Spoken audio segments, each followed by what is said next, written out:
Hello everyone and welcome back to another episode of Red Support. Today I'm going to be showing you guys this little contraption I built. So what this does is I'm just going to send a bunch of inputs and we're going to get some noises. So this was representing how fast the inputs are coming in, and over here is how fast the inputs are actually going out. So this circuit's doing is it's slowing down those inputs and it makes all of them go through still. And this is useful for like very time-sensitive circuits where they can only process one signal at a time, like a computer. Eventually, I'll get around to building a computer. Trust me, it'll happen one of these days when I have time to do something that ambitious. It'll be fun, but this is part of that. And then just like any case, like if you have farms or something, and you don't want to.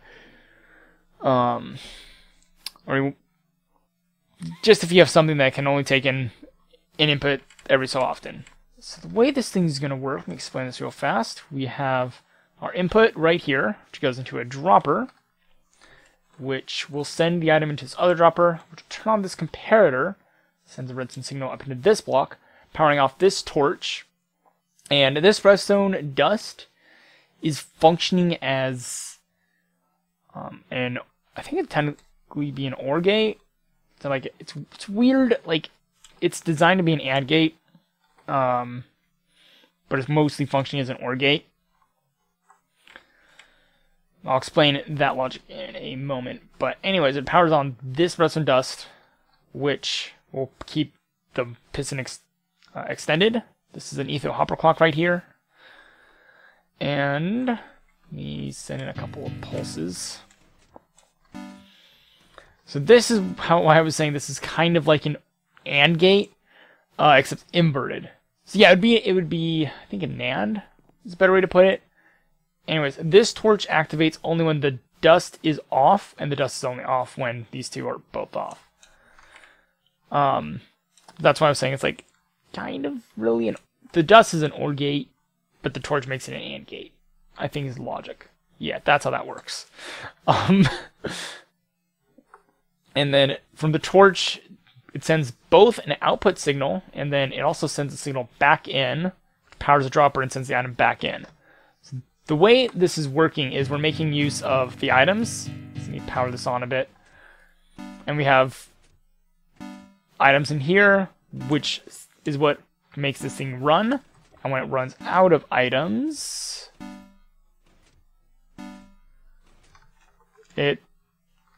then this dust is powered by the torch, and it just stops it. So you're not wasting resources via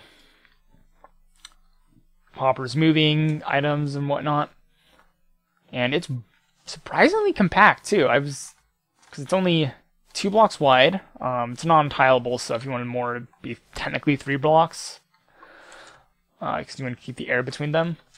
But pretty happy with how this came out, so let's move on to building it together.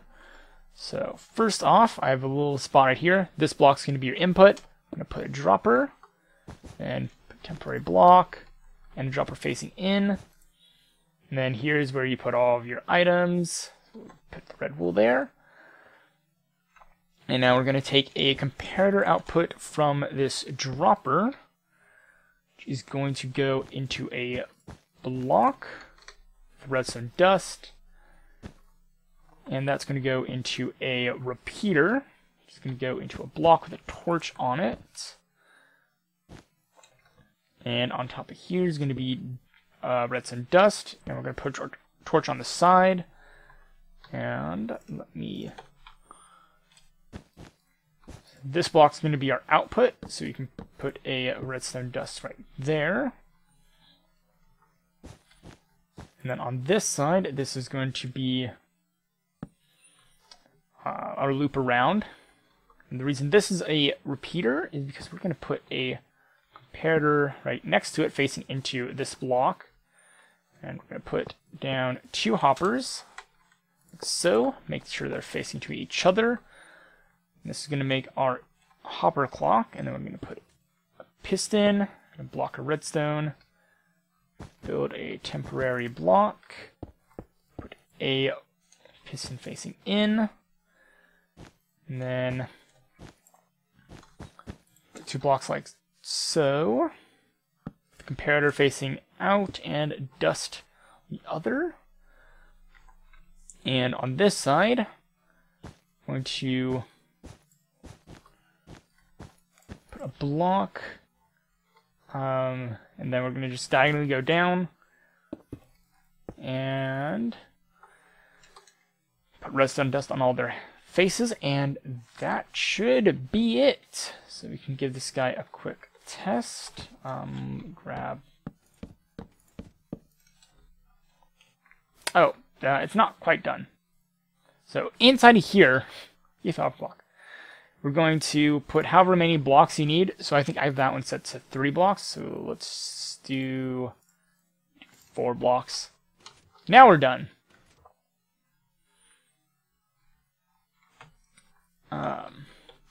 Yeah, because it sent them all immediately. So now I send a couple of pulses.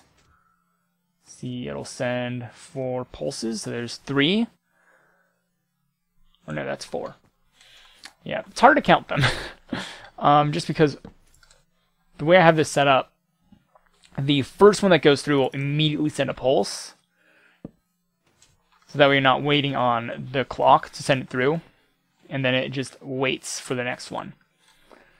But I hope you've enjoyed and found this useful in some way or another. And I will catch you in the next one.